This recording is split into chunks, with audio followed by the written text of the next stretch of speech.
আজ যেন পার্লারে বসে থাকতে থাকতে হট করে বাইরে তাকিয়ে দেখি পুরো অন্ধকার ছেয়ে এসেছে। মনে হলো সেই বৃষ্টি হবে। সকাল থেকে প্রচণ্ড গরম ছিল, আর এরকম ওয়েদার দেখে না মনটা খুব খুশি হলো। যাই হোক, এবার তো বৃষ্টি হবে। অ্যাকচুয়ালি জানো, সব জায়গাতেই বৃষ্টি মোটামুটি হচ্ছে, কিন্তু আমাদের সাইডে সেরকম বৃষ্টিই নেই, তাই গরমটা একটু বেশিই লাগে। আর এরকম ওয়েদার যখন হয়, বৃষ্টি হবে বলে মনে হয়, সেই সময়টা একটু মানে একটু না, বেশি খুশি লাগে। যাই হোক, আমি একটু চারিদিকের মজা নিচ্ছিলাম। হট করে যেন কোথা থেকে এত জোরে হাওয়া এলো, মনে হচ্ছিল সব ওলট পালট করে উড়িয়ে দিবে।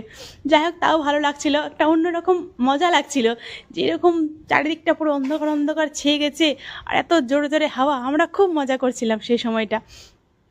যাই হোক, তবু আমাকে সবাই পিছন দিক থেকে বলছিল যে আয় আয় ভিতরে আয়, চোখে মুখে ধুলো পড়বে।